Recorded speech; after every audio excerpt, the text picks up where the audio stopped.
of the time. So we got 4.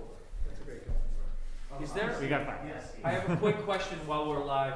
Is there a way to connect to the internet? TOL guest. Yes. Yeah, told guest. It's Should be- lousy.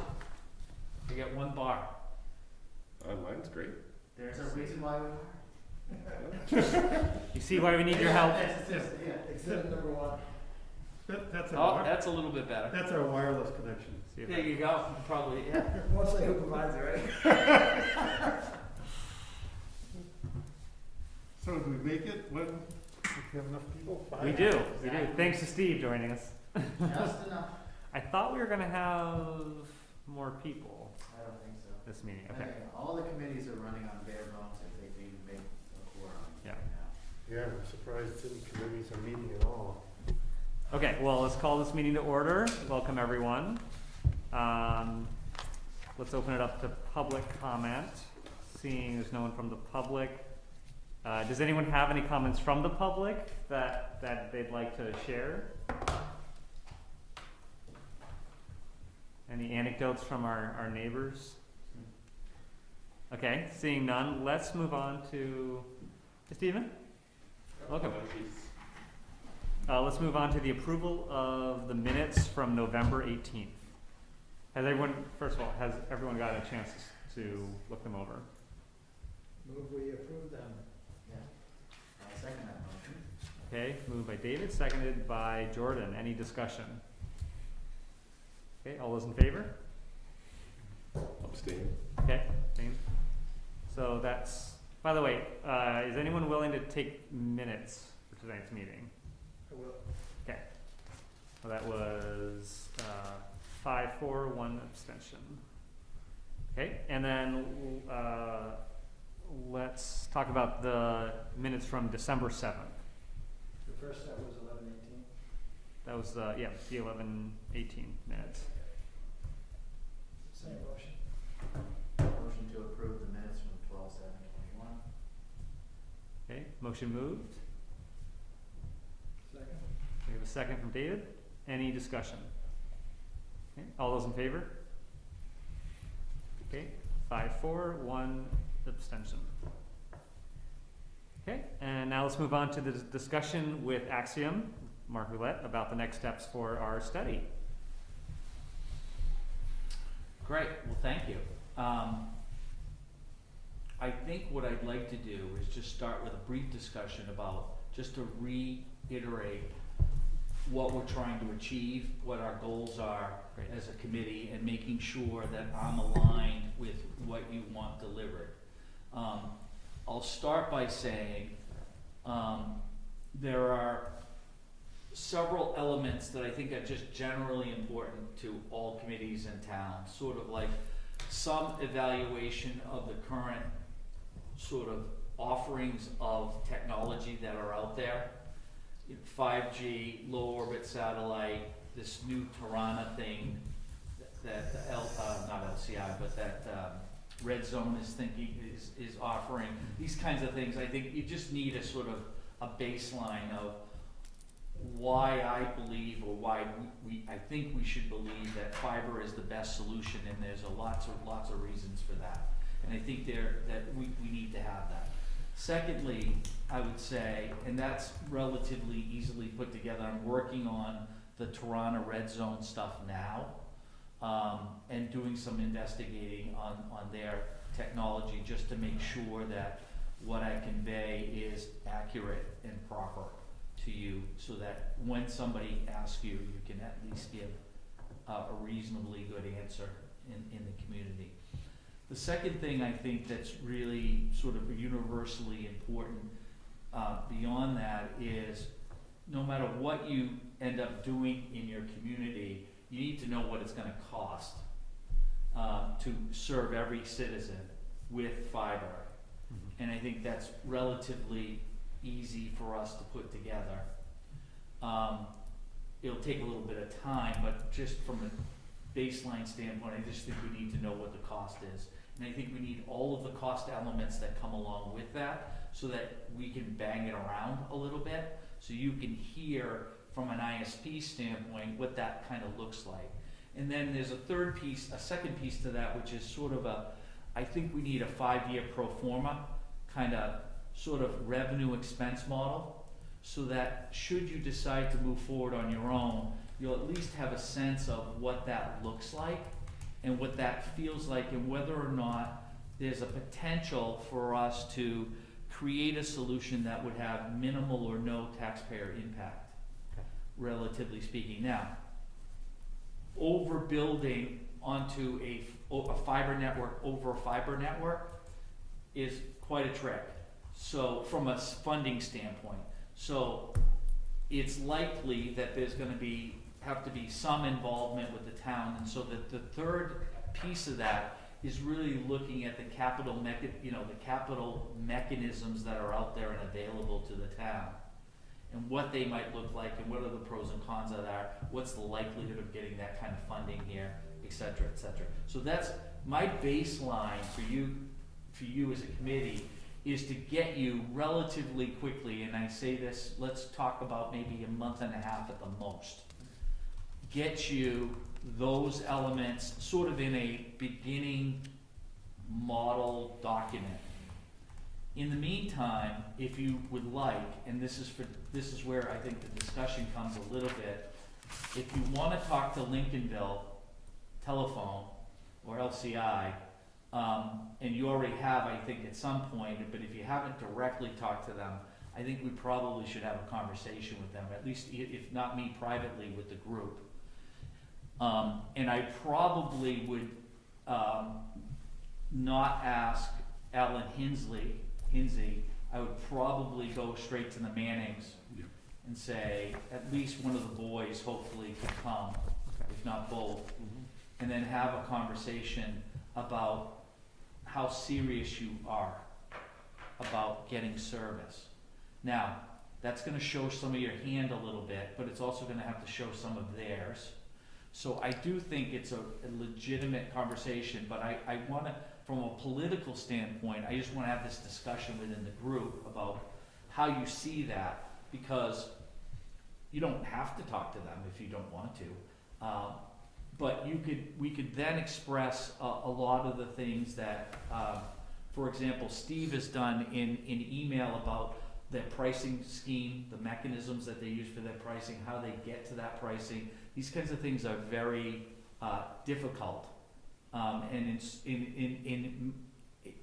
I happened to be on the phone with another provider very much like LCI, and they were also pointing to the fact that they have that subsidy attached to their bills because they receive a subsidy, so it's really part of their revenue stream. Is that the subsidy for the phone line? Yeah. Okay. And how difficult their pricing becomes once you start to add it all together.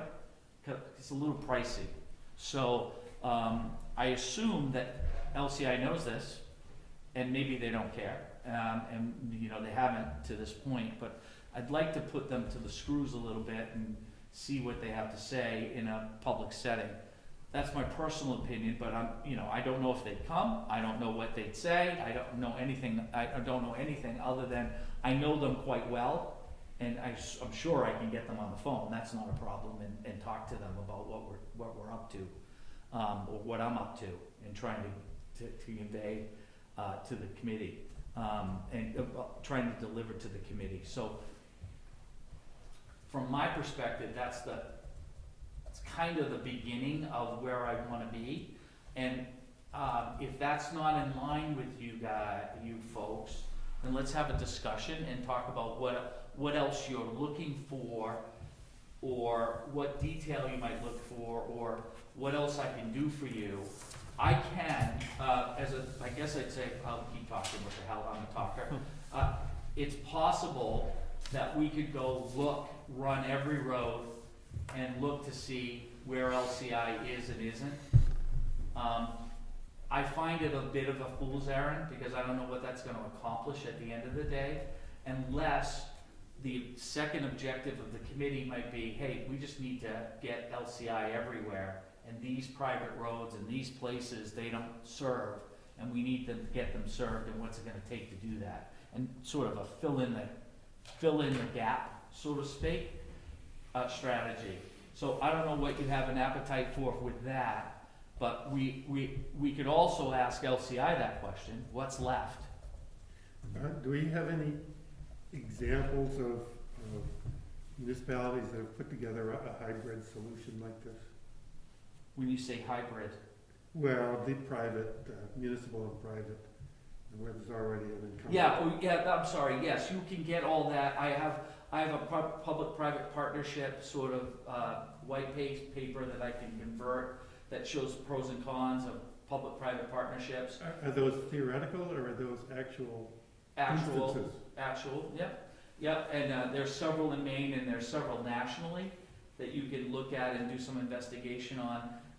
There's a national organization that's all in on municipally owned networks, and there's a whole treasure trove of information from that organization, so I can provide all of that so you can start to poke around and see what you think. I mean, my modeling is gonna basically give you what a public-private partnership would look like, because in my modeling that I'm gonna give you, there's gonna be a revenue share from the ISP is $30 per subscriber per month, back to either the utility or the town or to whatever, to pay for whatever the capital needs are. Because if you have to raise your own money in either through tax or through some other means, bond or whatever, there's gonna be a capital outlay there that you're gonna have to deal with every year, and so we wanna be a partner for that, and we wanna see what that looks like in looking at the revenue expense. Okay, so let's go around and I want to hear from all the committee members how we feel about the scope of work that Mark has laid out. But for now, let's leave off the going around and counting where LCI has infrastructure. I want to take that afterwards. So why don't we start with Jay? Well, I'm not sure, except for some projections, exactly what the scope of our involvement is at this point. It's not clear to me, aside from the LCI investigation. Well, just in terms of, do we agree that's a good first step for what we want Axiom to accomplish for us? I agree that it should be part of it shouldn't be eliminated. It should be part of the potential solution to this. Okay, Steve? I agreed with the scope that you laid out. One question that came out of what you were saying was, how are other towns addressing public roads versus private roads versus super long drive? We want to give it to every citizen. We struck, when you own that infrastructure, how do you handle the repair of that infrastructure out on a private road or discontinued road, all kinds of those situations. I'm not sure if that fits into your mix as well, but I'd like it to be included. Yeah, I think that so two things to that. One is, and we talked a little bit about this when I was interviewed, typically if there's a pole on a private road that has electricity on it that serves the home, we can license that pole typically and run fiber down it. So, from our perspective, adding 50 poles, let's just say, to an overall total down to handle the private roads, from a cost standpoint, not that expensive, and you just do it. If there are always a couple of places where, for whatever reason, there are holdouts and they own their own poles and they never turn them over to the electrical, to the utility. In that case, you have to have permission from the homeowner if they want service to attach to their pole.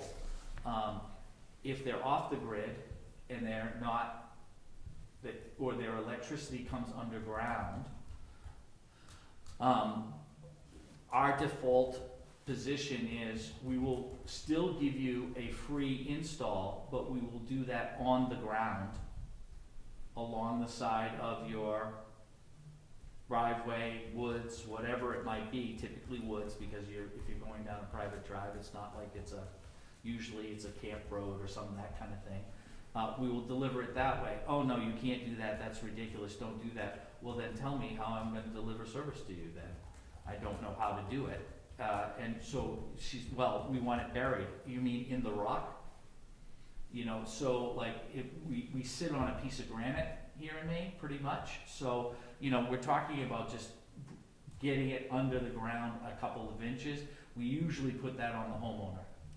In that scenario, we say, you know, we'll get delivered on the ground, then just use a spade, a garden spade, and put it in. Well, it's 2 miles long. You know. So what I'm hearing is that certainly has to be qualifications as to what fiber to the home means.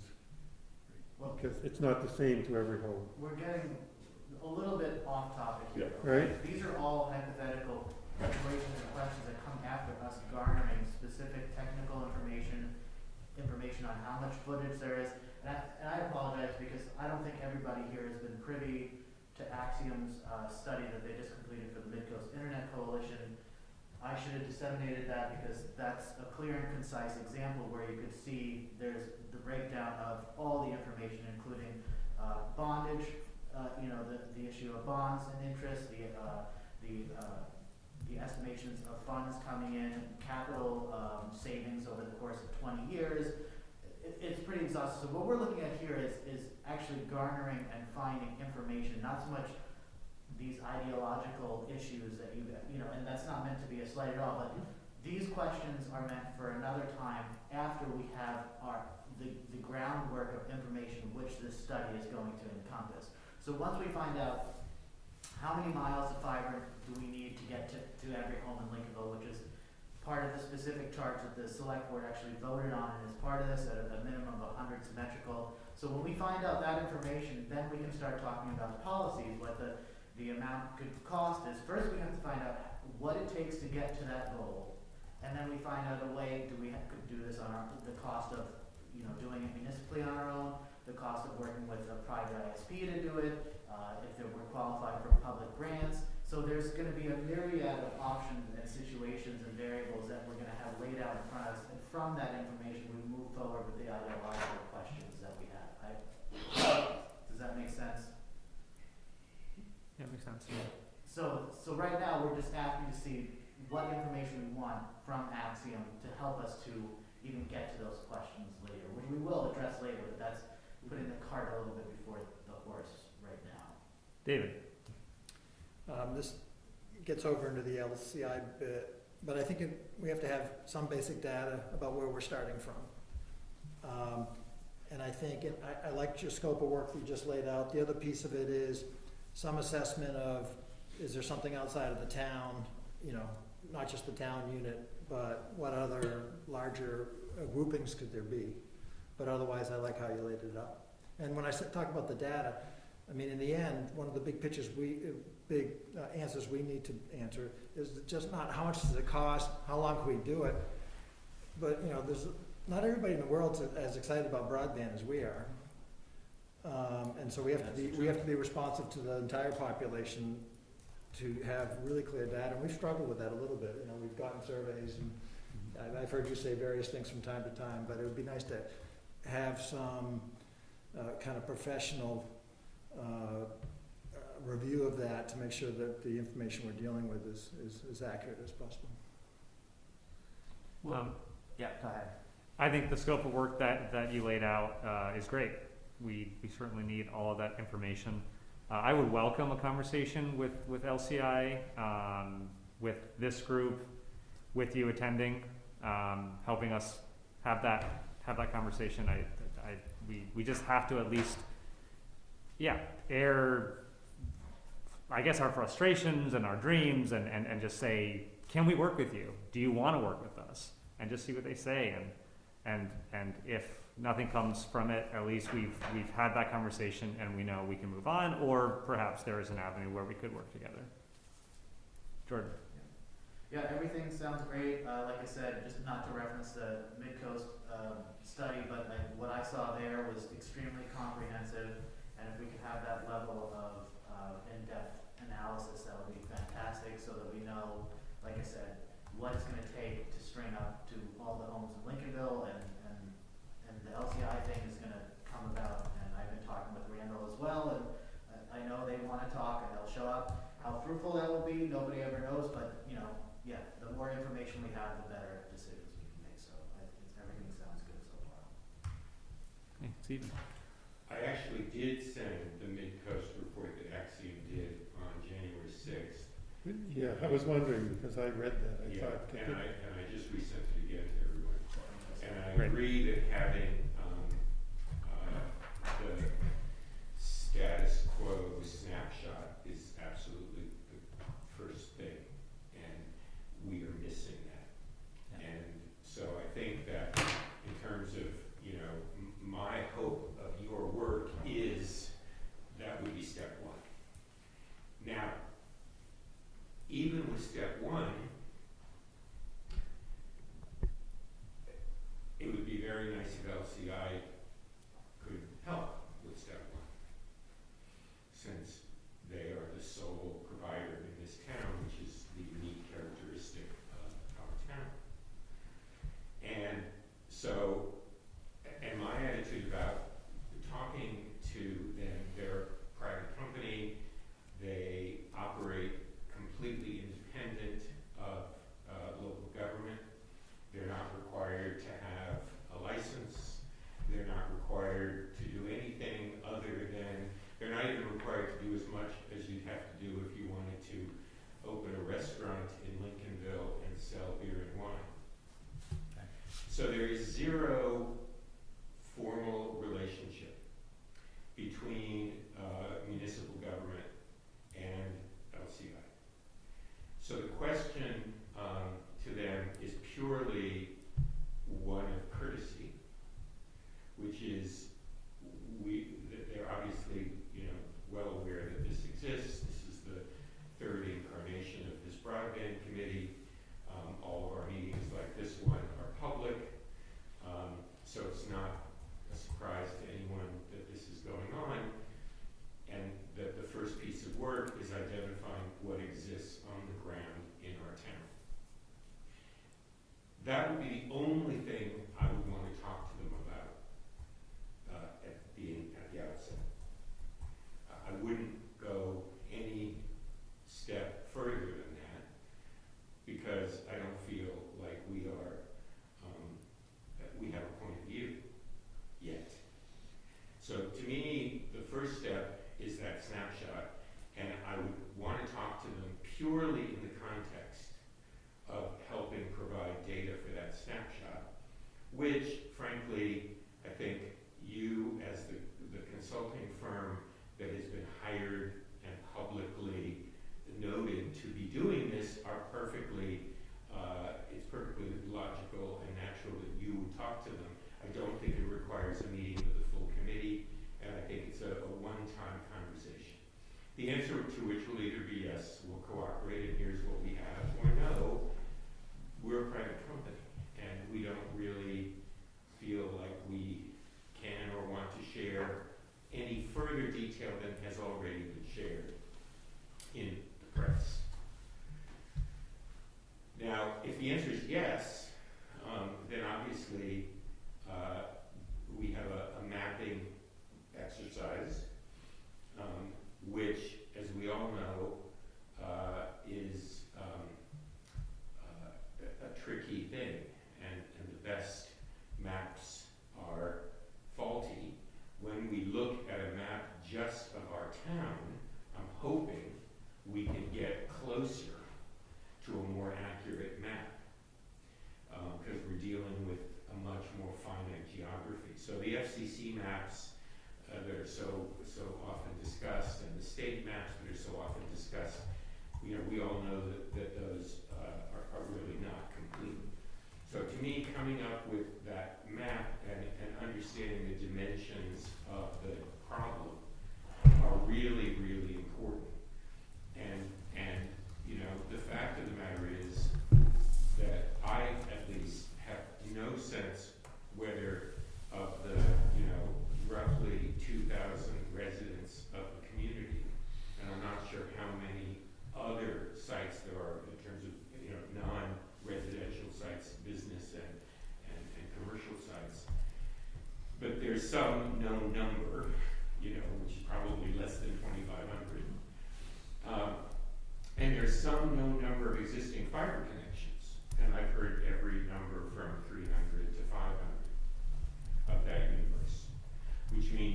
somewhere between, 15 and 25% of the community that is already fiber.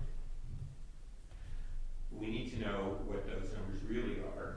We need to know what the type of fiber is, and the quality of the fiber. And then comes the more analytic part where we really are relying in the first instance on your advice, which is, here is the realm of the possible. Here are all of the options that you can follow. You can, step one, or option number one, the most obvious option to me is to work off the existing base with the existing supplier and see what that would look like. What would it cost and how much time would it take to get from that number that's 20% or 15% of the community to as close to 100% as is reasonable with the existing provider? That's the obvious first question. And that may or may not involve public money. It may or may not involve a role for the town. Most of the things that are happening now are going to be public-private partnerships and will require some sort of combined public and private money. And I can imagine a financial scenario where, as a privately held for-profit company, it's sufficiently attractive financially for LCI to increase both the coverage area and the pace of coverage using some of that public money. So to me, that's the first scenario. The second scenario is if not with LCI, is there some other way to provide coverage where we don't now have it? And that's where your opinion, for example, about red zone or wireless connectivity would be really important. And that's a technical as well as a political question. But I know, at least for myself, I don't have the technical expertise to assess how viable an option that is for uncovered parts of our town.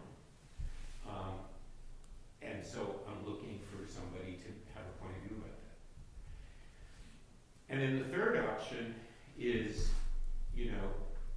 if neither of those gets us where we want to go, what are the other ways we could get where we want to go?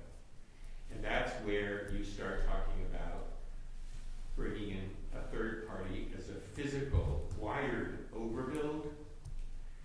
You talk about a municipally owned dark fiber network, which at least so far, LCI has said they would not participate as a provider in a dark fiber network. In other words, if the town owned some or all of the fiber, set aside how we get there, we acquire it from them, we build additional fiber that they don't own, and so the combined plant is that which they own, plus that which they don't own, and we get on the entire network, including that fiber which you don't own. That would be a new question. And those are the kinds of questions that we would talk to LCI about, but further down the road, after we have established a point of view of what the realm of the possible is for us. So I really see this, I see the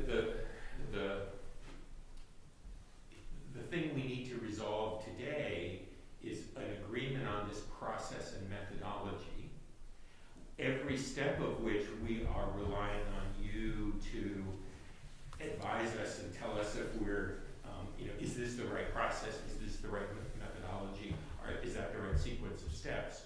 I am wary of jumping the gun and having a conversation before we have our own point of view and some sense of what we want to have come out of the conversation. specific question that says, step one of the work that we're doing is a snapshot of where we really are in, January, February 2022 in terms of penetration and quality of penetration. That I think is a reasonable question, and they can say yes or no. So that's my own suggestion of the process. And I do think, and I agree with Jordan, I did look at the work you did and thought it was great. As I've said in this group many times, this is a three-legged stool. This is technology, finance, and politics. All three are critical. And as with any three-legged stool, you got to have three, not two, in order for it to stand up. And I think we have to be thinking about all three of those legs as we go down the road here. But we already know, having spoken to the Southwest Waldo group, who I know you're also working with, and I've been looking at their extremely well-organized sort of library of research, because they've been sharing that, which if anybody is not on their list, you can be. All you have to do is sign up, but they have which we're not allowed to do here in Lincolnville, but they have a shared Google Drive, and so they're actually running their broadband committee with remote meetings and a shared Google Drive, and it's kind of like it's 2022 in Searsmont, and it's 1972 in Lincolnville. But so we have access to all of their material, which I've also seen some of the work you've done there and the minutes of the meetings that you've participated in there, all of which gives me great confidence, notwithstanding the fact that our situation is unique. Yes. So that's my suggestion for process. I agree with the length, the process, the steps that you laid out very nicely, Steve. The piece I would do a little differently I would recommend giving LCI, I would do the conversation with LCI, as you said, a little later, not earlier, but give them the actual, here is our agenda. They've heard it on our meetings and everything else potentially, but lay out the agenda. We're going to meet with you and we want to talk about your current inventory.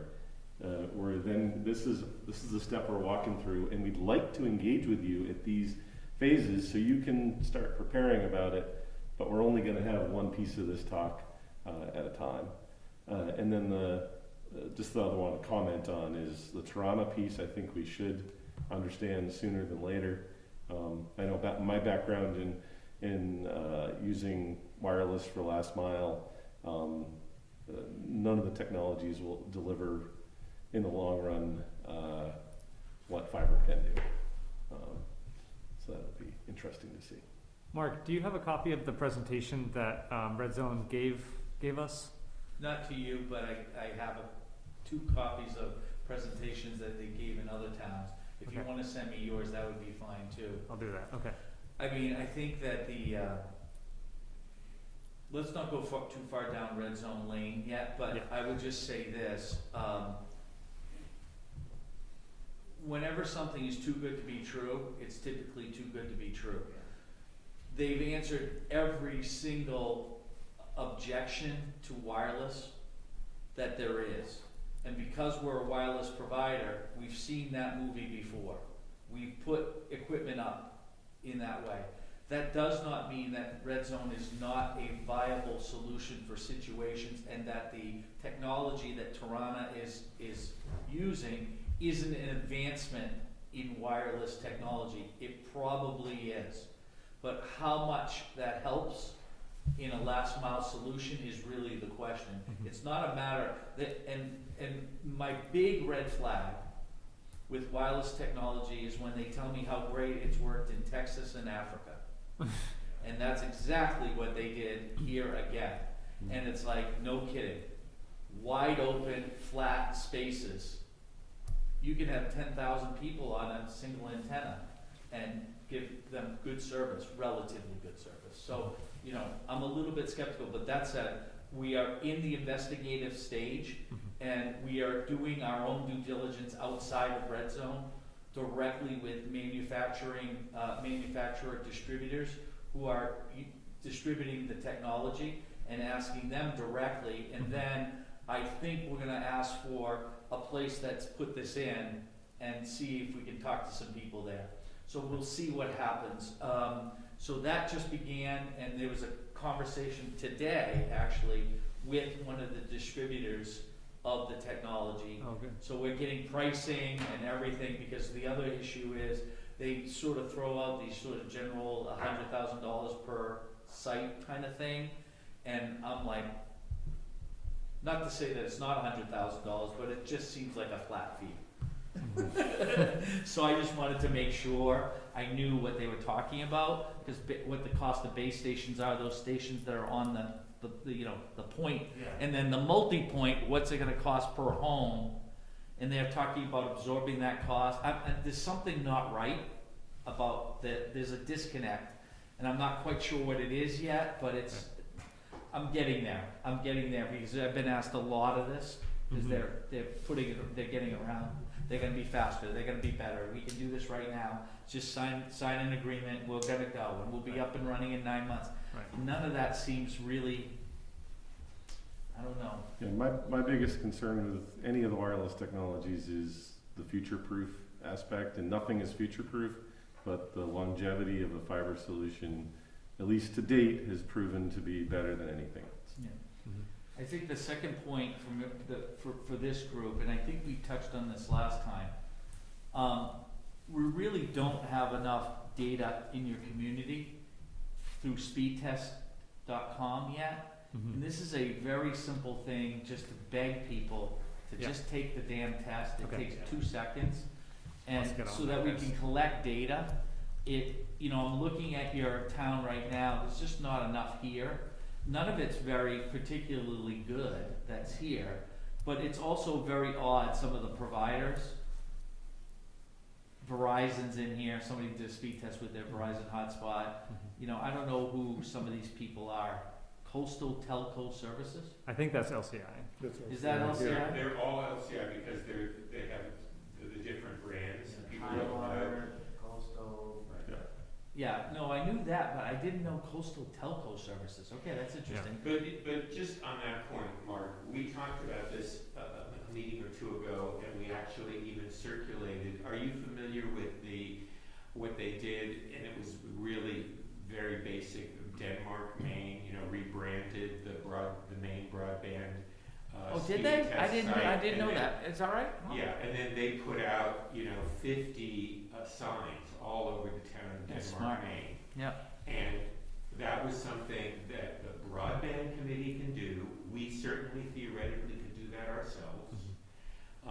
It's blocking and tackling, and now whether, in the case of Denmark, and Kendra Joe's the one who sent us the flyers, Yeah. so we have what that looked like, so we could just change the name, and if we wanted to do that, we could do that.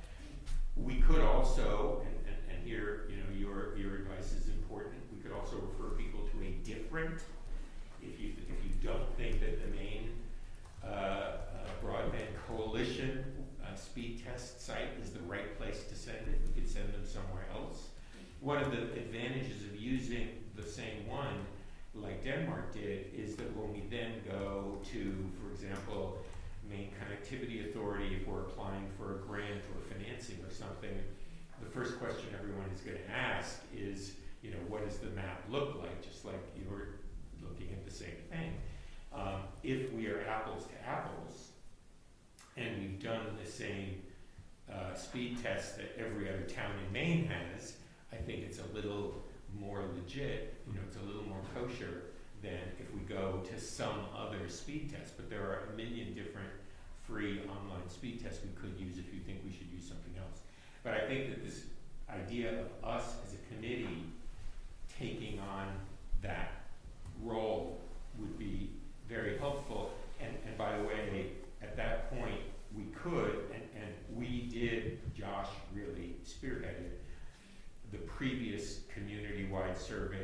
did, for which we had about 400 responses, if I remember, Something like that, yeah. right?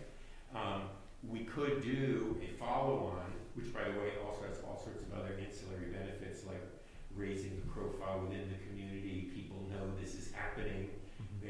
Many of them will remember that we did this last year, so this is the follow-on. So I mean, I like that because it shows progress. But we could, in addition to the speed test, ask other questions like tolerance to pay. You know, would you spend X dollars for Y kind of service? And say it in a way that people can understand, you know, not just with, you know, do you want a symmetrical gig service? Because no one's going to understand what that means. But if we can say it in using more common language that people could relate to, would you pay $30 a month? Would you pay $50 a month? Would you pay $80 a month?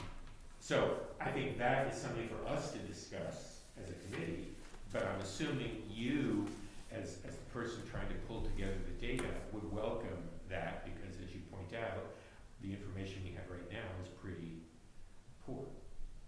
Well, let's circle back on the sign specifically to later in this meeting, because we do have $5,000 in a broadband budget that I would want us to ask the select board, you know, is this okay if we spend money on this? But let's come back to that. I've got two questions for you. The first one is, how much time do you think it would take to do sort of an audit of LCI's assets in Lincolnville? Is it valuable to do it whether or not they say, yes, we want to work with you, or no, we don't? And then the other thing is, so I recently was upgraded to 100 over 20 with LCI. I was grandfathered into their previous 2020 plan. And I am a little shocked at how my speed can plummet to 10 download. Yeah. And one thing that I think is really important is to understand how much internet LCI actually has access to. Do they even subscribe to enough bandwidth for the town of Lincolnville right now? Because it doesn't seem like they do. If I'm streaming a Netflix show in HD and it freezes when I technically have 100 over 20. This is the curious question in looking at the map. You've hit right on it. There's nothing on the map that shows anything near 100 over 20. So that could mean that nobody who has that kind of service has done the speed test. It could mean that. It also could mean there's something weird going on in the way they throttle their internet, relatively speaking. And so at any given time, you may have 100 over 20. Well, this would be like a CCI or any other provider sort of thing, spectrum. You would have, you know, I get 100 over 20, but my internet's unstable and I can't watch a movie. Well, what the hell? What's going on? And so I test it and it's 25 over 0 or something, you know, who knows? I am curious that there, and I think that the second point to that is, from a technology standpoint, and I think you, Steve hit on this a little bit, or somebody maybe else, about what kind of technology are they really using to deliver the service. And of course that's related to the over-prescription rate, right? So you know, if you have an 8/1 prescription rate, you're delivering enough bandwidth, every meg can feed 8 people. That's a really, really good proxy to really have almost a guarantee that you're gonna, if you have 50 over 50 at your house, you're gonna get 50 over 50. You start to go then 16, 32, 64, and then even more so in some cases. And that's when that shared bandwidth at certain times during the day, you will not get what you are paying for because everybody's drawing on it. So it is a interest. Now, how far I'm going to get with LCI is a question. I've been surprised in the past, it's been a long past now, a couple of years ago, how open they were to showing me their network and what that looked like and what the capabilities were, surprisingly so. That said, we never really got to, this is a Randall question, right, because Randall loves to show maps, but it never really got to the down and dirty of, well, what does that really mean in the marketplace? And So, this is gonna be a very interesting question, because I'm looking at some of these speed tests here, and these look like DSL speed tests. So, I don't understand quite what we're talking about yet. So, there's a disconnect there that we need to figure out. And so, now, on the other hand, I'm not that excited about LCI in any way. So, I think a lot of the mapping and the work that's gonna be required is gonna lead to nowhere, from my perspective. I'm just being honest with you. That said, as a community, politically, you've got to have that. You've got to know exactly what's going on out there, or you're just gonna get massacred. It just will be questions. Because the 25 people who are hell no to everything in your town, because there are 25 people who are hell no here, just like every other town, and they will show up and they will say, ask all questions. And they'll start with the technology. Why is the why would we invest in this kind of technology? And they'll just start down this road. It's always the same. I can close my eyes, I know exactly what they are. You know, they're the same in every town. So, we just need to answer that question. So, if LCI is in a good mood, it's possible that I can get the information very quickly from them. If they are not up for that and they're suspicious of me or the committee or whatever, the town, whatever, then it's gonna be harder. So then what I will do is I'll send people out, we'll run the roads, and we'll determine as best we can what we think is going on, as best we can. We won't be able to see what's inside. You can't see what's inside. You don't know how many strand counts there are. You don't know anything. We like can't use that. a zoom lens and take a picture of the printing on the fiber. That's not helpful. Maybe. Good question. That's actually a pretty good idea. Maybe we might be able to find that out. You could get arrested for doing I that. never thought of that. Maybe. When they install mine, I have Standing on a public road. We can- Nah, you might have, right, so we might be able to get, maybe. And, we'll have some clues, and then I think the other thing we'll wanna know is where it's coming from, and that might be challenging too. You know, where is their CO, where is the stuff emanating from? That would be interesting to know, and it's likely, unless you tell me differently, it's probably not from in town. Is the information that they provided when they had the federal funding, what was that? They did have a sketchy map that showed multiplexers and various things. I mean, it was kind of a broad brush, I would guess. Possibly. I asked the state about this. Can you send me, it's a public document, right? Can I see it? Yeah. And they were. Well, you have it, we have it in the town here someplace from one of them. Well, the only one I know of is when they got the, when they added the CARES or whatever. 50 additional They sites. just showed roads that they were down, which ones were new, which ones are old. But this was in response to what? This was just during their pitch to us to get further funding when we had turned them down. So they wanted to show us how much they had grown since getting the CARES Act, and how if we signed on with them to apply for this other round of grant funding, what potentially could be there. Is So it remember possible the to red give purple roads? give that presentation to Mark? When was that presentation? So that presentation was, I believe, before the select board. I don't remember exactly when.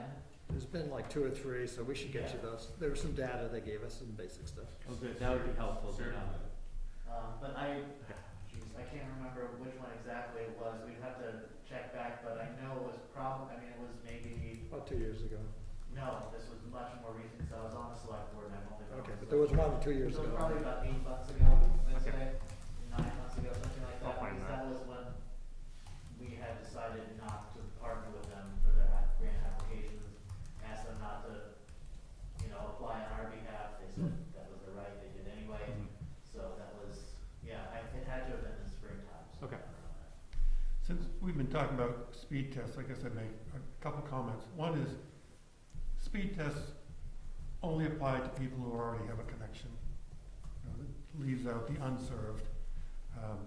And the other thing is that Steve mentioned that where you go to for your speed test does matter, because I've been paying for 100 or 20.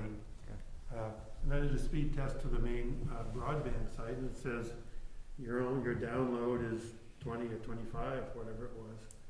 And so I called up LCI and said, what's going on? And they checked things out, and they said, looks okay from our end. So I went to the, what's the? Tidewater. Broadband Coalition. No, well, that's where I got the slow speed, because it was going through. Did you go to tidewater.net, their own proprietary speed test? I- That's what they I- recommend, LCI. Yeah, I didn't go to theirs. I went to the Oogla. Oogla. I was trying to think of it. Oogla, and that showed, yeah, true, I was getting 100. So we have to be wary, that's all I'm saying. Well, let me just be clear about this, just be 100% clear. Speed tests are not accurate, none of them. So let's just be clear. Yep. So, unless you're at the NID, connected with an Ethernet cable, and you are doing your speed test, that's the only way, and even then, there may be some issues. So, all I'm trying to prove, this is a public forum that everybody can hear, but all we're trying to do is show that people have poor performance in their home. That's the objective. It's not to show that they have great performance, because if they have great performance, then what are we talking about here? So the idea is, the reason you formed, and what I'm looking at looks like poor performance. There's also some weird anomalies with their fiber thing, that their fiber service, that is odd. There's something not clear about it, and we need to find that out. Third, I think beyond that, as you mentioned, there may be some small pocket, I don't know this, you're gonna have to tell me, some small pockets of your community that aren't getting that fiber service, and there's a Usenet thing in, test in here. So somebody somewhere is not subscribing, or can't subscribe, or has decided, God help them, that Usenet is a good idea. Still. Right, I mean, so like, whoa, I mean, that's rough, so I just think we put it all together. If the objective is to show, I think it's the LCI fiber pathways are a proxy to good service, right? Let's just be clear. If that's fiber, and they can deliver service to the home, and you can get 100 over 100, or up to a gig over a gig, that's a good, there's nothing wrong with that. And it's affordable. And of course, which is the second point. And then the question is, how do we drop that line down? Do you have enough fiber there to drop that line, or the multiplexing, or whatever I call it, remote terminals, or or splits, and all this stuff. There's all these technical terms for it. Whatever it is, doesn't matter. Is if you can get a connection, then what's it gonna take? If 90% of the town has fiber passing through it, what's it gonna take? And then we get to the affordability, not just of connecting, but how about to the monthly fee, which is outrageously large. You shouldn't be paying $90 for a connection unless that's a gig, or, at least $250 or $500. It's arguably the slowest fiber service and the most expensive in the nation. Yeah, so that's right. So we just need to figure that out. How are they doing that? They may not tell us, but that will lead to somebody's point of okay, well then what are my other choices? What else am I gonna do? Because I don't see any reason. I mean, you are in a unique situation, but most places I work lately have been a little bit unique. The Mid-Coast Internet is another. Right, they want to build in, what I would call the major metropolitan communities here in this part of the world, right? And I think it's a pretty good idea that they do that for a variety of reasons. Now, whether or not they get there or not, I don't know. And so part of the conversation with you, because I'm working with them, is easy enough to say, do you want to be part of that solution should they move forward? How does that look for your community? Is that an option? Because if you can piggyback, maybe there's some cost synergy there and savings. If you don't have to have a central office in your home, in your town, that's I don't know if you know, so our town we were very interested in working with them, but it seemed like that avenue was closed really by Midcoast Internet to us for at least the first few years. Yeah, that's what they say. I would think that their thinking is gonna be evolving very quickly. Okay. So I think that there is opportunity now. What that looks like, and of course you have to deal with Deborah Hall, who's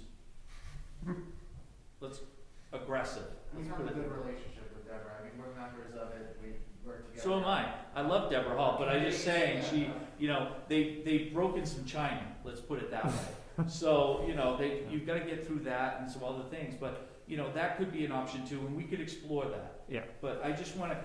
All of this is all open. That's why I was saying that in the beginning. I think there'll be some sentiment in town that this is too much to take on, even though but I think there'd be a lot of sentiment about if we can piggyback with a larger group that carries the administrative burden. I think that'd be a big plus. But the fact is, what it takes to do the build, the cost and the logistics of it will be the same no matter what. It's just really the Midcoast Internet Coalition will provide a revenue-based funding for us. So even if we, it's not like, we'll be part of them and they're going to take care of everything. No, that's not how it's going to work. But they're a public utility that will make available to us a safer and liability-free funding source, so that it's not based on taxes. It's not, it's not a municipality bond. It's a revenue-based bond that's back end insured and guaranteed, so that if it collapses, that there's going to be no liability or responsibility on the town to do it. I mean, that's been my understanding of what that public utility's role will be. So, I mean, like if they use GWI or some other company to run the maintenance and to run the operation, that doesn't, you know what I'm saying? So if they can offer a safe funding source for us that doesn't provide any liability on our tax base, that would be the huge advantage, rather than us trying to get it on. So politically, even if it costs the same amount for Lincolnville, I think politically going with a number of our neighboring towns would be a lot more attractive to our residents than us going out. Yes, and now let me back up on that, because I just said that in the good discussion. Communities don't like each other, and it's very difficult for them to work with each other. Hell, they can't even, they can't even agree on, sharing an ambulance. I mean, it's just crazy how much difficulty. Right, or a body of water, right, good example. So, so there's a challenge there. Now, the utility is supposed to take that challenge out of it. We'll see. Yeah.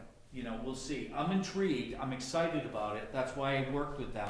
Not because I knew I was gonna take bullets at the state and every place else for it, but I really like the idea of how a region should approach this thing. Too. Because how did we get to a place where Spectrum sets the standard of what good service is? How did we ever get to that place? That is not okay.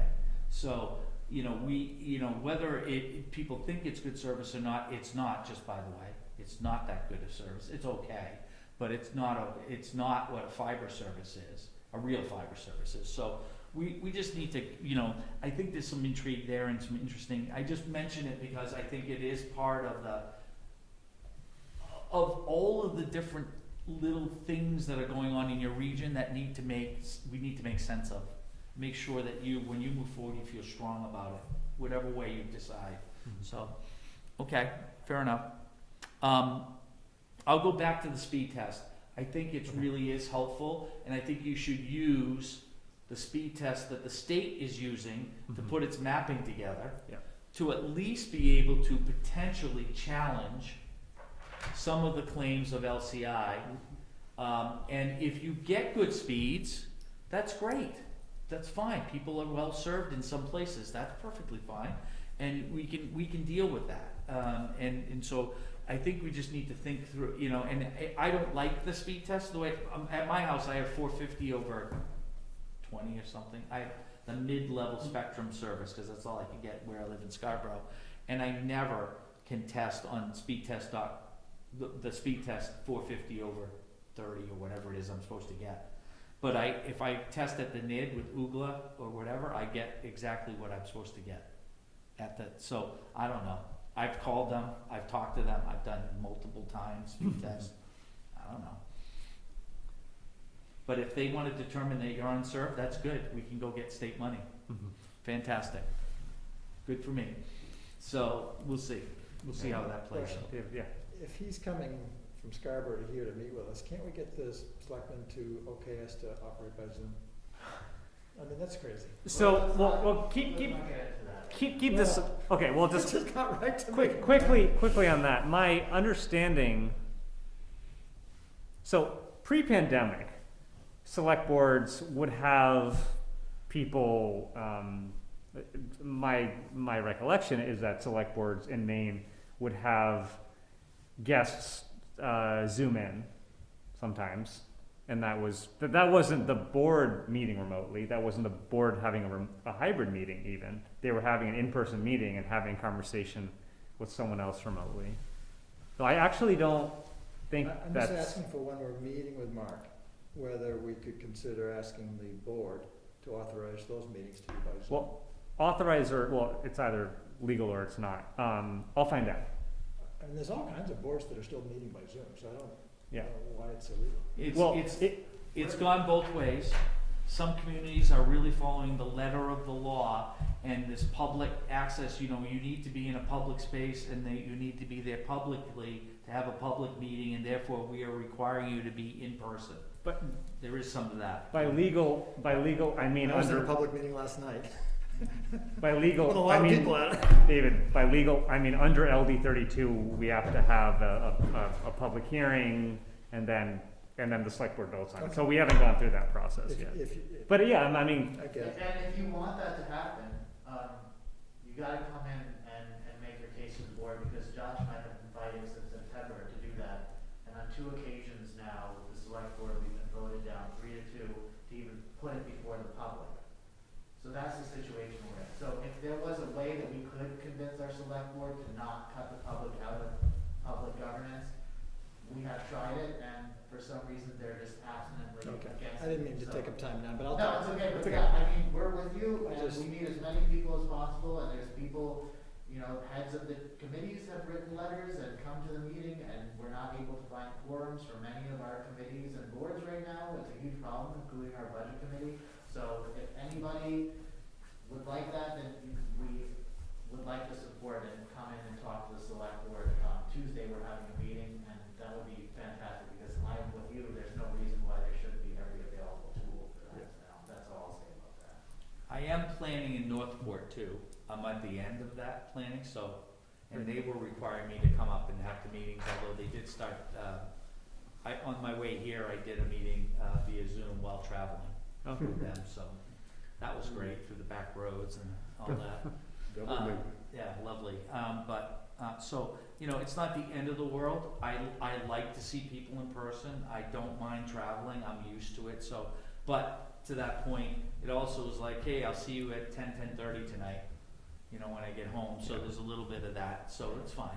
We'll work it out either way and be fine. I'm comfortable. I would just encourage you on the I can't get over it, but if you go to the Lincolnville town on the speed test, it will tell you exactly how many people have taken the speed test, exactly what level of service they get, and how many locations there are, how many households they have in your community, and all this. So it's a pretty good little. I'm sorry, where is that?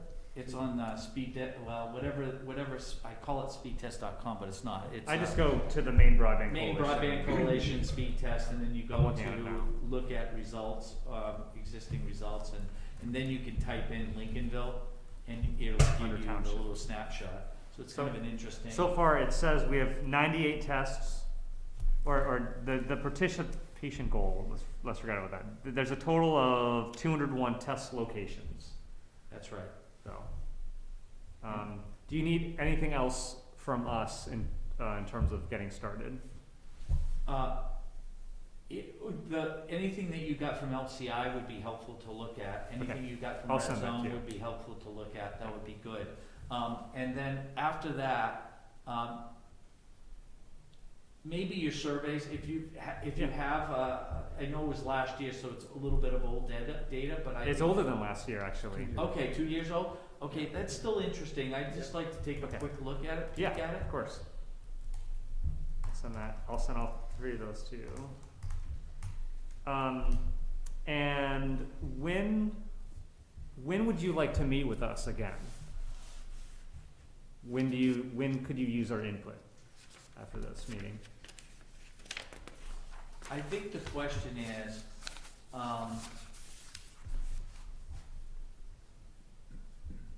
maybe 2 weeks. Maybe 2 weeks, I would have a little bit more information on Tirana and the LCI, not LCI, pardon me, and the red zone thing. I think you guys would be interested, intrigued in hearing about what that is. Yeah. And it would be good to dedicate a half hour to an hour just to talk through what we've learned. And we've done some due diligence now, so we'll have a little bit more due diligence, and I'll be able to sort of express. And then, I think from, if you look at the Mid-Coast Internet Coalition document that I put together, I would especially like you to look at the technology section, because I think that is really a good expression and a good breakdown of all the different technologies, except for the Tirana stuff, which is a little bit more detailed. And that is really the basis for how you think about the technology. I like the way it's laid out. Deborah actually helped me, because I had all of those elements there, but she is a very good writer, and I'm not. And she she changed just some stuff around, and I think it flows really interestingly in a way that gets you to a place where why fiber technology is the best. I also think this sort of last mile wireless thing, we need to say something about that, and that's where Tirana red zone comes in as potential. Okay.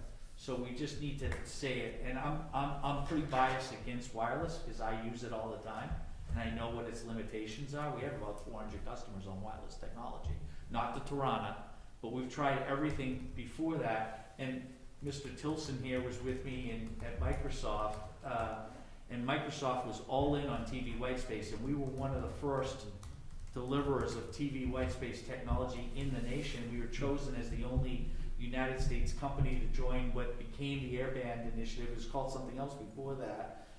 They're still after me to keep me part of the team. Us too. Yeah, you too? Yeah, I know, like why? I mean, but anyway, I did get 80 grand out of them to put some hotspots up, so there was something there. But, you know, and before that, there's something called Telrad, which is sort of, that was gonna solve the problem, and we put that up, and that didn't do it either, and they showed us the propagation maps, all the stuff Red Zone and Tirana are doing, and it didn't perform. It's not that it wasn't bad, but it just didn't do what it needed to do in a very, you know, in what is typically a rural environment. There's a lot of trees around here. Yeah.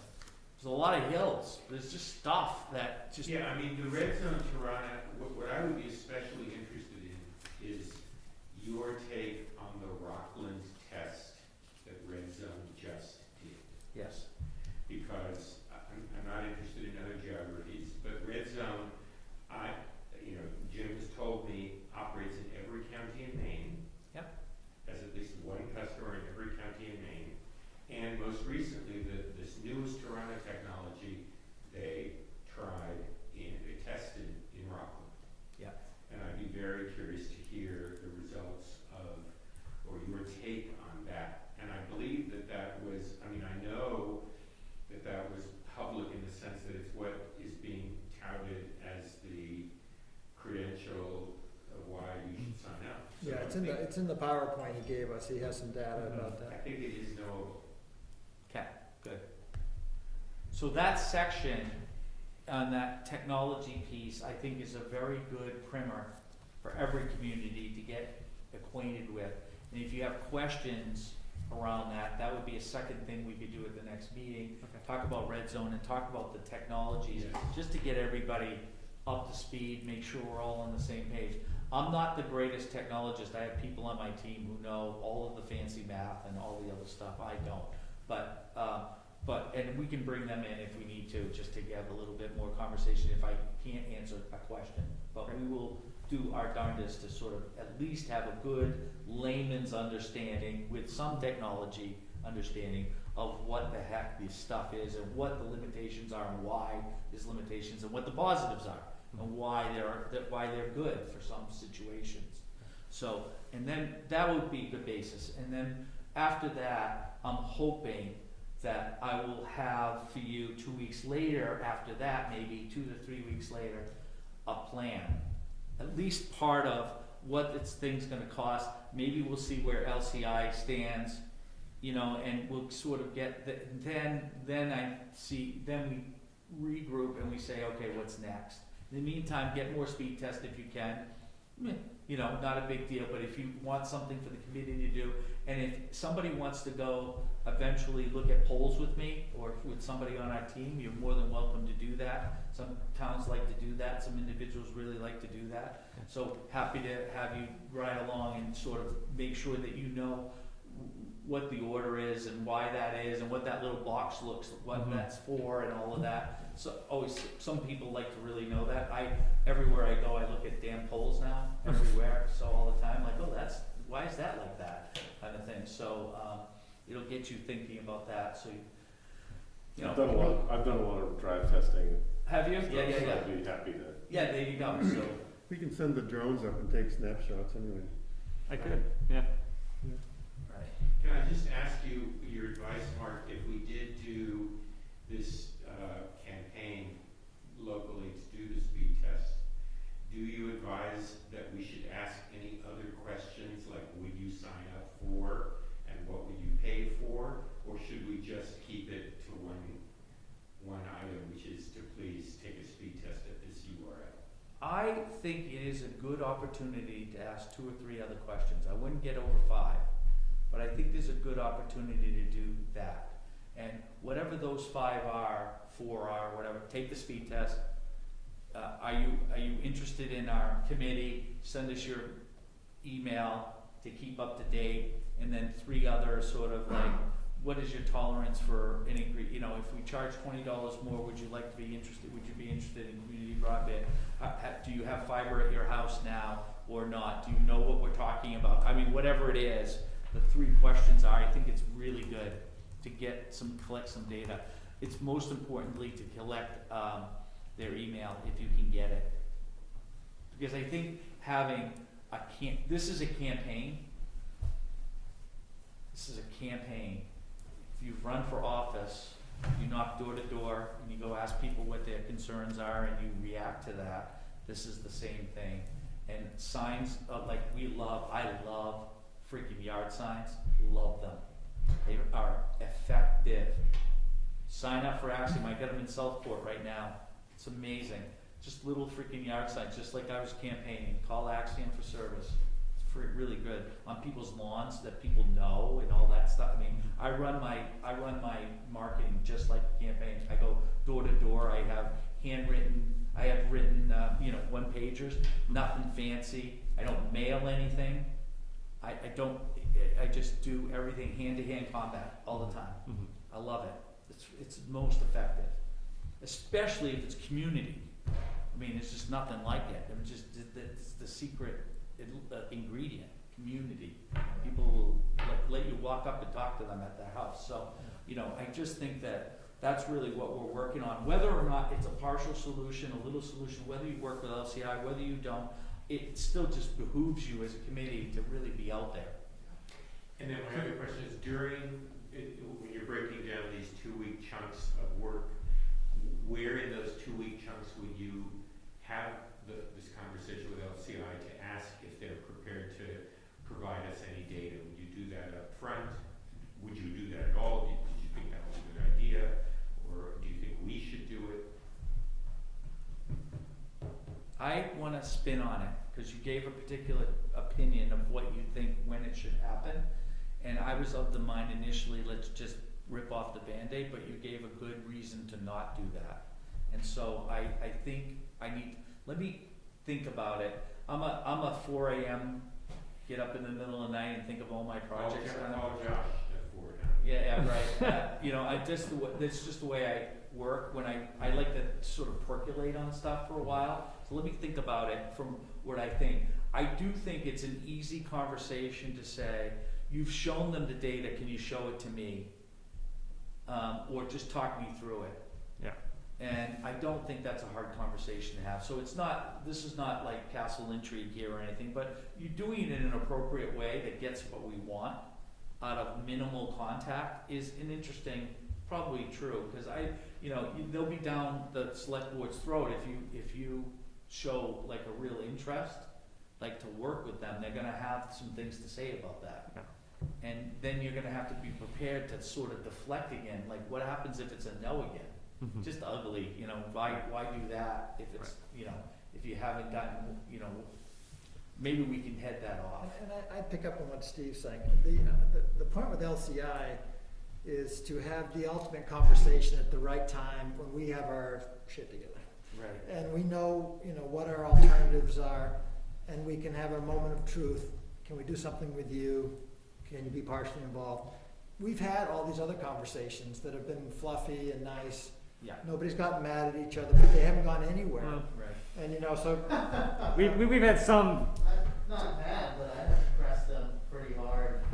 I know, but what do we get out of it? So we still have the same old thing going on. So at some point, I think there has to be maximum pressure on both sides, the moment of truth. We're going this way. If we don't go this way, which way are we going to go? Yeah, I know, that's an intriguing way to put it, the way he said it, and that's exactly what I was thinking. When you come in and you have the leverage, you can get things. If you don't, you won't. I mean, it's pretty simple negotiation, and so having an idea of what your point of view is in those conversations will help direct them. And my experience has been with ISPs, including myself, is when somebody has their act together, you will get a response. Now, it may not be the right response, but you will get a response like, yes, I can do that, no, I cannot do that. And that's what you're really looking for, instead of sort of we can do it a variety of ways. I was in a meeting with GWI, it drove me nuts. We can do this 25 different ways. No, we just need one way, GWI. Tell me what the one way is that's gonna make this happen. And we're gonna need to have 3 months of discussions about this. Like, what are you gonna contribute? What are we gonna contribute? How is this gonna come together? Let's just have the conversation. And your initial conversation is the door's wide open for any solution. We just need data to get started, and then here we go.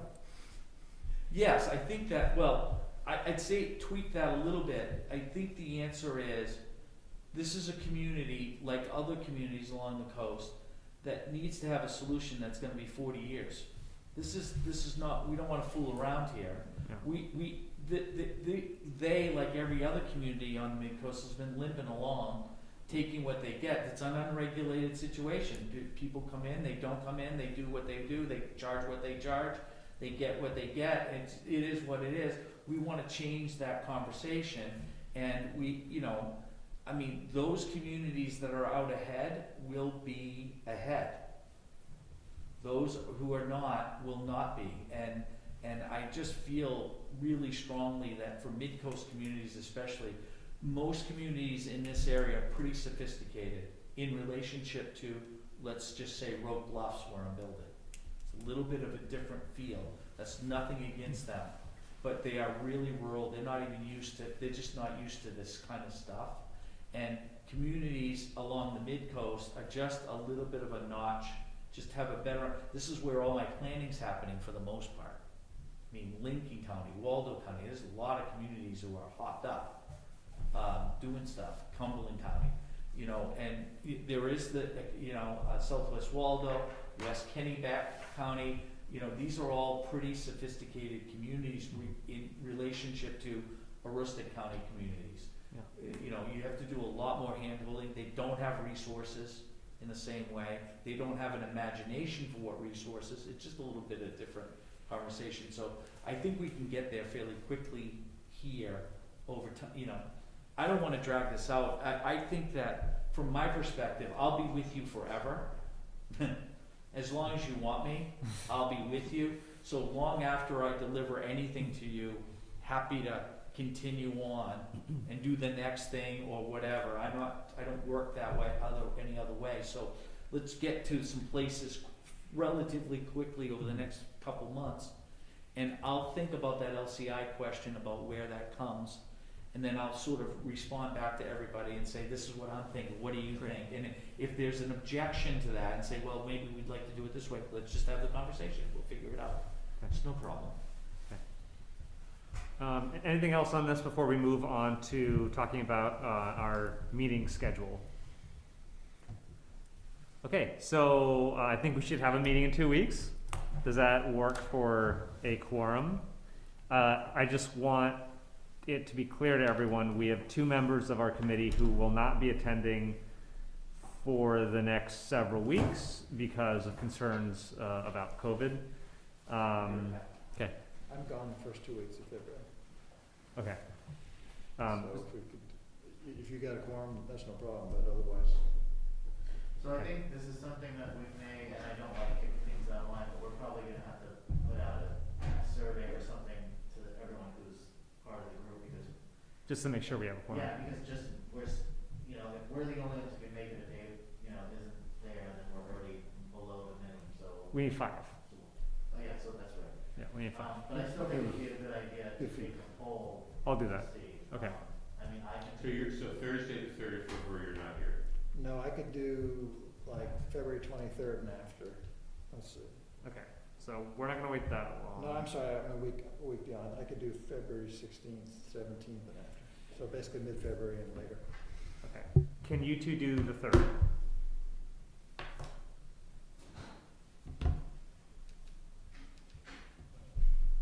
I don't know. Okay, no problem. I will send out an email.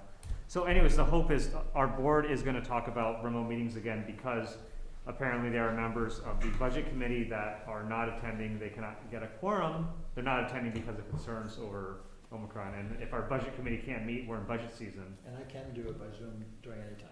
Okay. Yeah. Okay. So hopefully Monday the select board, in my opinion, moves forward with having a public hearing, and then we can have some sort of remote hybrid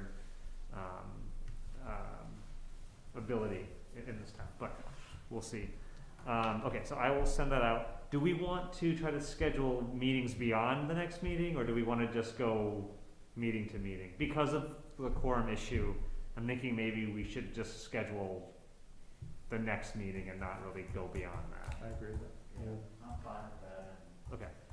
especially, unless we have some issue or we wanna workshop something, then, but it makes Okay. sense to play it by ear for right now. So just so I'll get down the minutes. What are we doing? Are we talking about a February 3 date and floating that, or are we? Yeah, floating February 3rd. So I will send that out. I'm just penciling that in, and then if it cancels. Okay, the next agenda item is, this is budget time, as I said. Do we have anything we want to request to the select board to be in next year's budget? We would need that into them pretty soon. This would start after town meeting in June.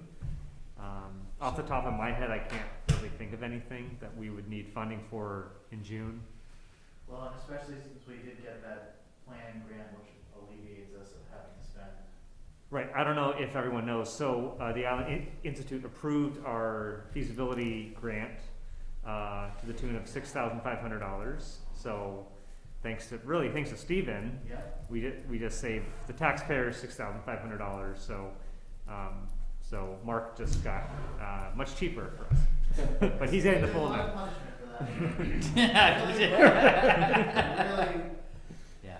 So I'm now, sorry, I right just now, have to say that we're because, we're funded with Mark through the end of his work, as far as we know right now. Yeah, So, yeah, that's right. Yeah, with the So my question, in response to your question about what else we might want the town to pay for, let's just think for 1 second. In terms of the broadband committee, Yeah, first of all, let me just make sure I have the facts correctly. The broadband, this committee exists until June. knows when the charge ends? June? June. You've seen it most recently, I looked probably. at it just And that recently. was actually an error, it was supposed to, I had asked that it specifically not end in 6 months, we agreed upon it at the board, and then for some reason it was written in that it did expire in the 6 months. It's funny Okay. how that happens. So, question number one is before, because clearly we will not be anywhere near done. We will certainly be done with the study. We'll probably be in the midst of the next piece of it, which is the follow-on from the study. So, do we want or need to correct the record and say, we wanted to exist longer? Just, I'm looking at it right now, the final recommendation, it'll be disbanded September 30th, 2022. So I have it here, signed by all 5 of us. Well, maybe that's okay for this incarnation. Now, in June, we all have to still re-up, Okay. but the committee itself. But do we need any money for, Well, so publicity so or? that was my next question, is just, I wanted to establish how long it's gonna be here, and then figure out within that time frame, do we need or want any money to do this outreach campaign? Do we wanna have, even just $1,000 or some money to be able to print up yard signs and posters, so that we're not digging into our own pockets for that? Right. Well, keep in mind, we have $5,000. So, the way that we had agreed upon in the last select board meeting where we discussed this, we had actually voted to take the funds exclusively from the $20,000 that we had received from Waldo County.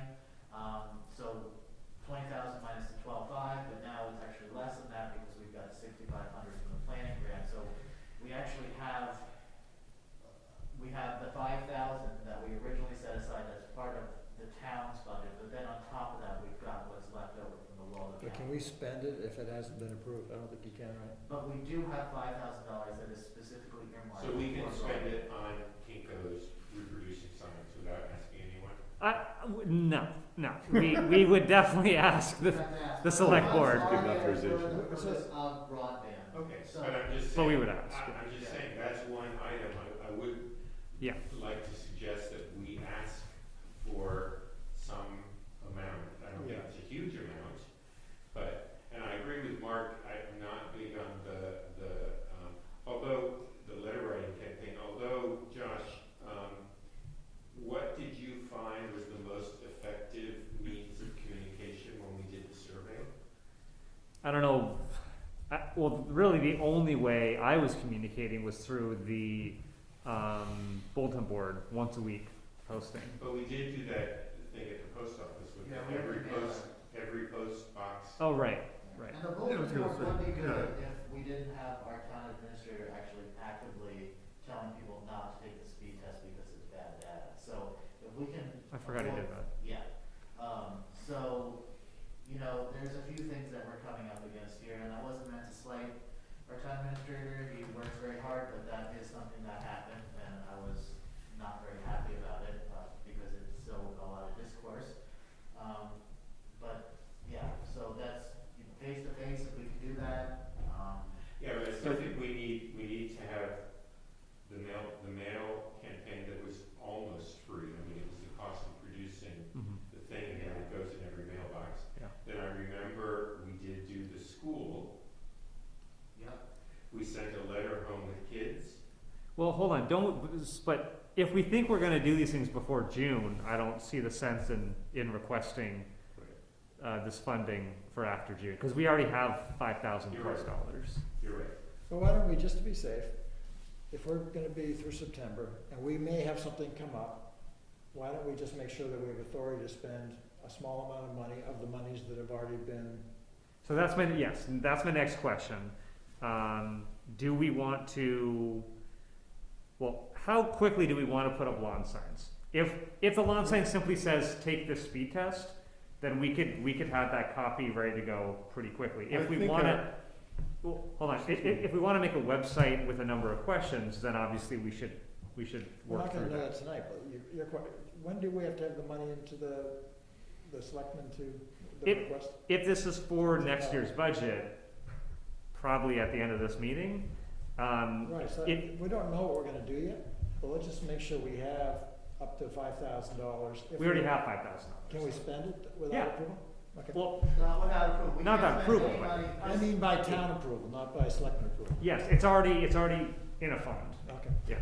Then I'm good. Okay, so why don't we, yeah, I go was ahead. gonna have one question to our consultant. Is there things you've seen other towns as they go through this process They'd that like they, to pay me a lot more than what you pay. No,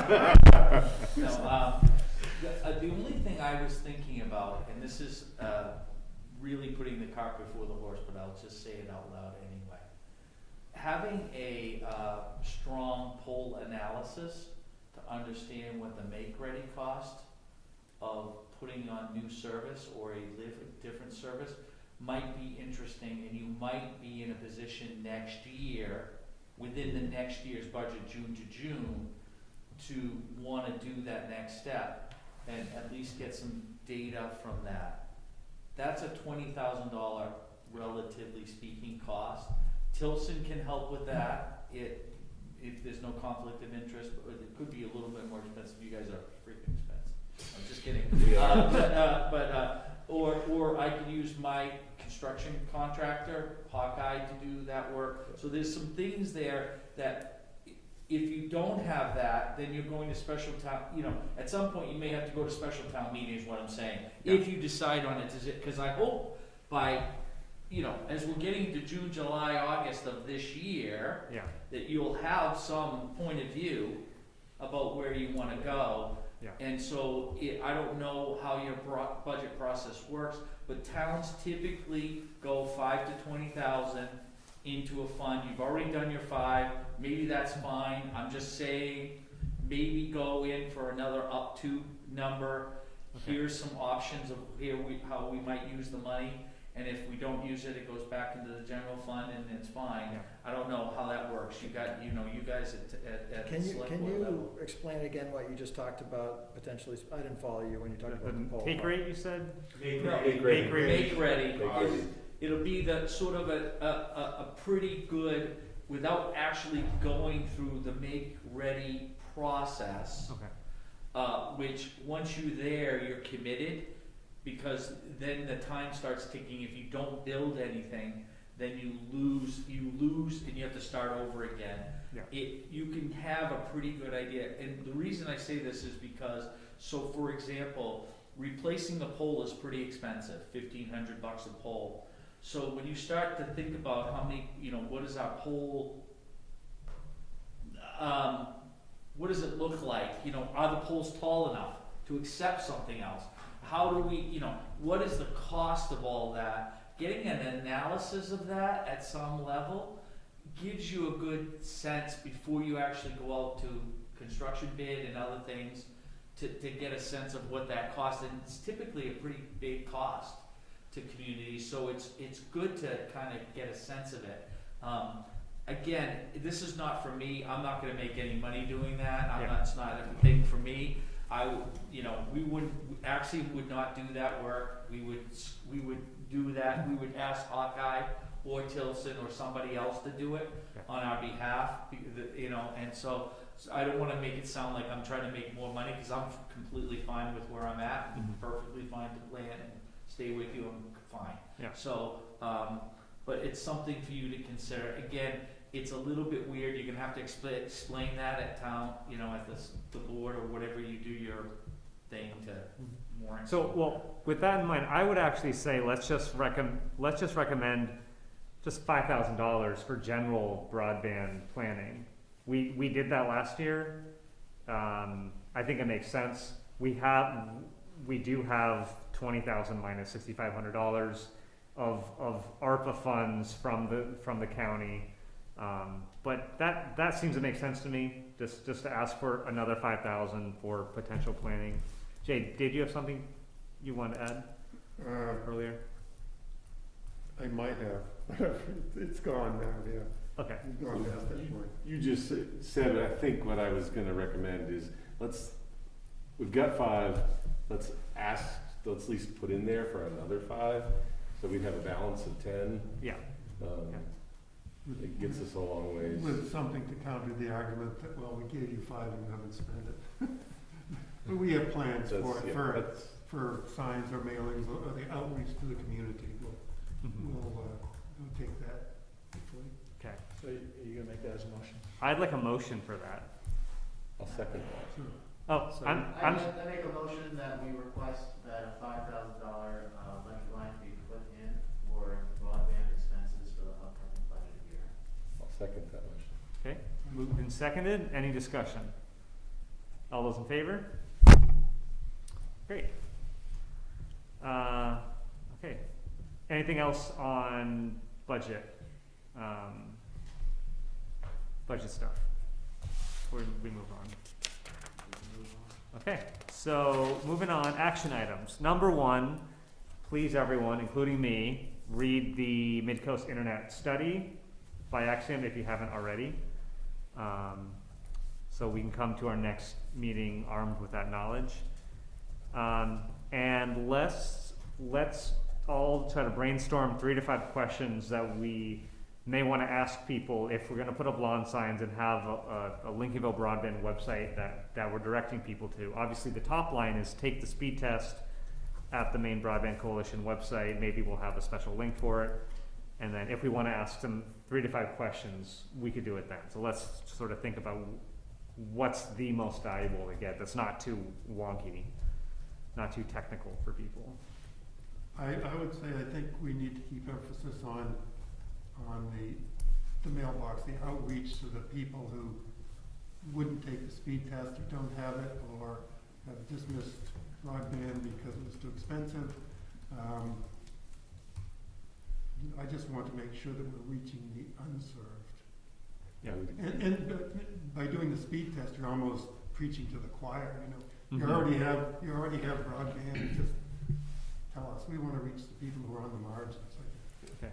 Try to think of the perfect question that'll hit on. Well, Like, do you want internet but you can't afford it? Do you want internet but Right, I was leading into if we have some other means of contacting via mailers or postal things, then that gives us the opportunity to be a little more, It typically Full in the- happens in the in quick. paper at the town office and or the library, and you get the clerk up front or the librarian or somebody, if you don't have a cranky librarian. It's amazing how many towns have really cranky librarians, but if you don't have a cranky librarian where they can, say, hey, I don't know if you have internet at your house or not, but they're looking for this information in the town, you can fill it out right here. I'd like to see it sitting right on the counter out here. Everyone that do business, they just gave them, that would be unbelievable. Right. Because, maybe we can try to make that happen. Paying taxes, registrations, all is if everyone who came in, they just said,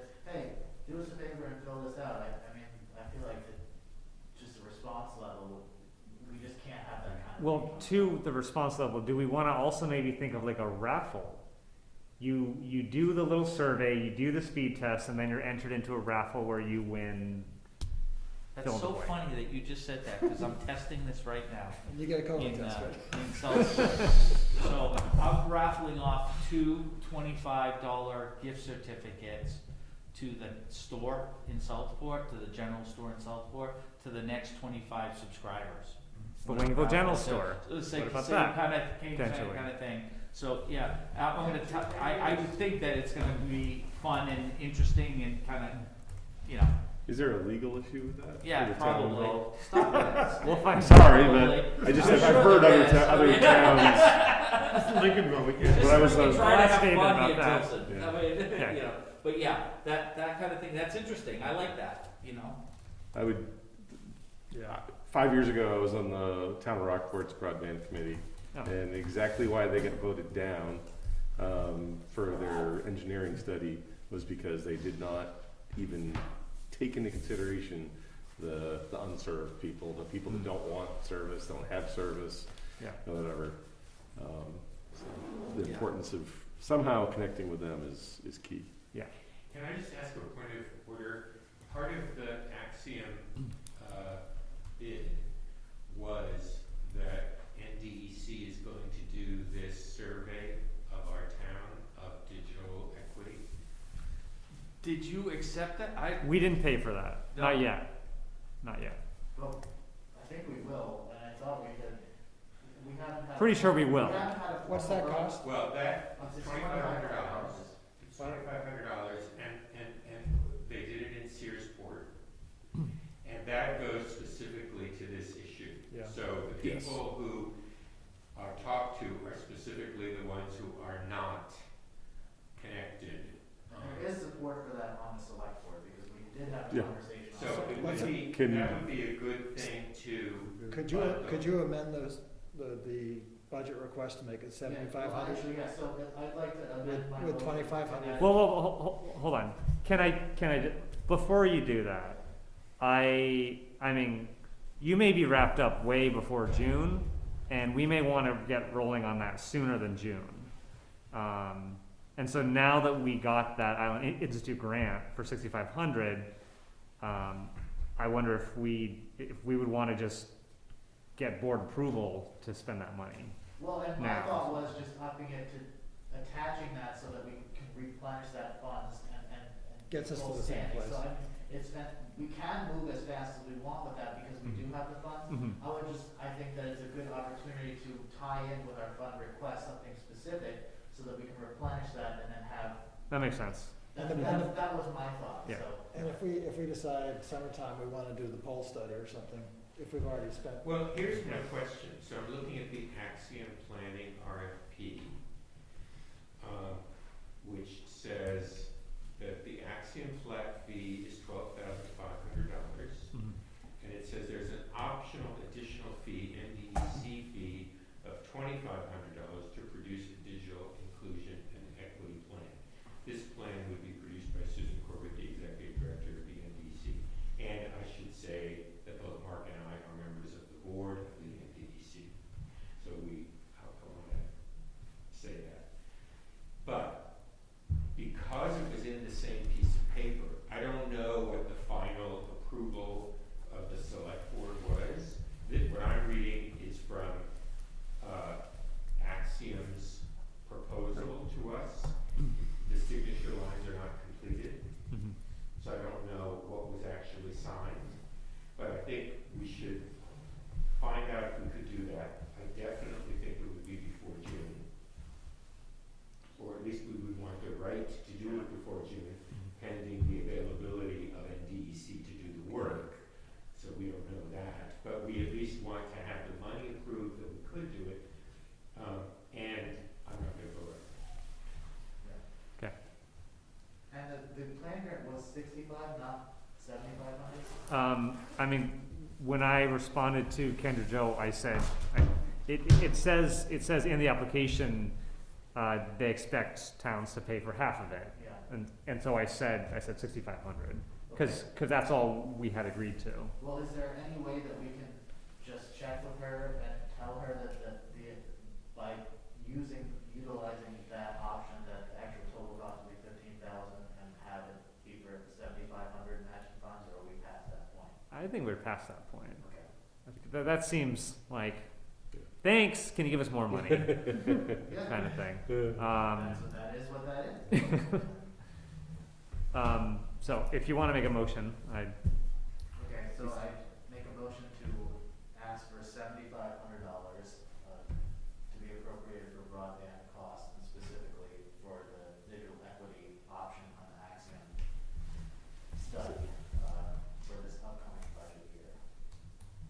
okay, motion moved. As well as other planning costs. Well, It's not- that's where it's lumped in, so it's 7,500 total with $2,500 specifically earmarked for the equity option. Are we, well, we're not for sure with discussion yet, but is that actually, we're looking to spend that 2,500 this year though, So this is just to add for, as the funding, we've already got the 2,500 Right. plus that we So can what- use immediately, so this is to replenish what we're using. Right. But I want it to be that when we talk to the select board, that when they ask, why are you asking for this amount, that we can say $2,500 is for the digital equity program that we've already talked about and that we were all on board for. I just feel like it's much more palatable. Okay, so we have a motion, is there a second? Second. Second by Steve. Any discussion? All those in favor? And one abstention. Do we need to do another motion to make a recommendation to the selectmen that they approve us to move forward with the 2,500 for the MDEC work. I can do it right now. think we should cover that during our weekly broadband Okay. update. No, I may be wrong. Why don't we just take a vote so it's clear that we're asking? I mean, I say the more motions, the better. Yeah. So make. I'd like to make a motion that we make a recommendation to the Board of Selectmen to approve the MDEC study As soon as possible. as soon as possible. Okay, motion moved, Second. seconded by Jordan. Any discussion? All those in favor? Great. Yeah, I think that's good, just to make it really clear that, there's no reason to wait anymore. Exactly. And I think it's good that we had our first meeting with Mark. I mean, just that plus the grant. I think there was no rush in improving it last year, but now I think it's time. Okay, any more agenda items?